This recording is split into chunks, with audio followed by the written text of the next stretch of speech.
Hello guys, Bigg Boss season 7 കഴിയാൻ പോകുന്ന ഈ ടൈമിൽ നമുക്ക് ഇപ്പോൾ ഉള്ള കണ്ടസ്റ്റൻസിനെ ഒന്ന് അനലൈസ് ചെയ്താലോ. ഫസ്റ്റ് നമുക്ക് അനുമോളിൽ നിന്ന് സ്റ്റാർട്ട് ചെയ്യാം. അനുമോൾ കണ്ടന്റ് കൊടുക്കുന്നുണ്ടോ എന്ന് ചോദിച്ചാൽ ഓഫ് കോഴ്സ് കണ്ടന്റ് കൊടുക്കുന്നുണ്ട്. ആക്റ്റീവ് ആണോ എന്ന് ചോദിച്ചാൽ യെസ് ആക്റ്റീവാണ്.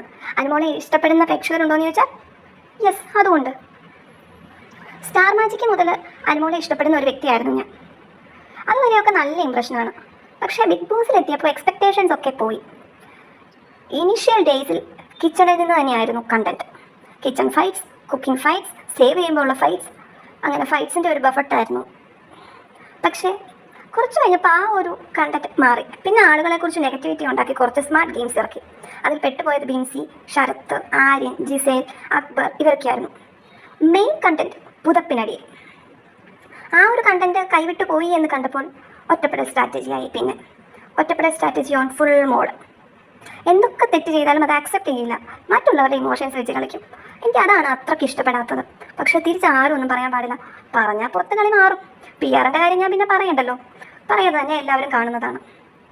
സീസൺ കഴിയാറായപ്പോൾ ഒരാൾ വന്ന് അനുമോളോടൊരു ഇഷ്ടം പറഞ്ഞു. അനുമോൾക്ക് താല്പര്യമില്ലാന്ന് കണ്ടപ്പോൾ തന്നെ നെക്സ്റ്റ് ഡേ ഈ ഒരു ടോപ്പിക് നമുക്ക് ക്ലോസ് ചെയ്യാമെന്ന് പറഞ്ഞു. പക്ഷേ അതിനുശേഷം ഈ ഒരു ടോപ്പിക് അനാവശ്യമായ ഗെയിമിലേക്ക് എടുത്തിട്ട് വീണ്ടും വീണ്ടും വീണ്ടും വീണ്ടും അനുമോൾ അതൊരു കണ്ടൻ്റാക്കി. ആ ഒരു ഗെയിം വേണ്ടായിരുന്നു തന്നെയാണ് എൻ്റെ ഒരു അഭിപ്രായം. അൺവാണ്ടഡായി ഗെയിമിൽ ആ പേര് വീണ്ടും എടുത്തിട്ടു. വാവ്, ക്രിയേറ്റിവിറ്റി ലെവൽ നെക്സ്റ്റ് അല്ലേ ഗൈസ്. ബിഗ് ബോസിൽ ഈ ലെവൽ ഗെയിം ഇത് ഫസ്റ്റ് ടൈമാണ്. What A season, what A strategy, അതിനപ്പുറം വാട്ട് എ പെർഫോമൻസ്. ഇതൊക്കെ കഴിഞ്ഞിട്ടും അനുമോളെ ഇഷ്ടപ്പെടുന്ന ഒരുപാട് പ്രേക്ഷകരുണ്ടെന്ന് എനിക്കറിയാം.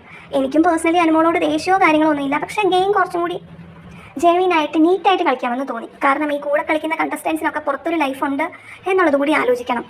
ചെറിയൊരു കാര്യം അനുമോളെക്കുറിച്ച് പറയുമ്പോൾ അനുമോൾ അത് പേഴ്സണലി അത്രത്തോളം എടുക്കുന്നുണ്ടോ എന്നുണ്ടെങ്കിൽ അനുമോൾക്ക് അറിയാൻ പാടില്ലാത്ത വിഷയങ്ങളെക്കുറിച്ച് അല്ലെങ്കിൽ ഓപ്പോസിറ്റ് നിൽക്കുന്ന കണ്ടസ്റ്റൻസിനെ കുറിച്ച് മോശമായിട്ടുള്ള കാര്യങ്ങൾ അനുമോളും പറയാൻ പാടില്ലായിരുന്നു എന്ന് എനിക്ക് തോന്നി.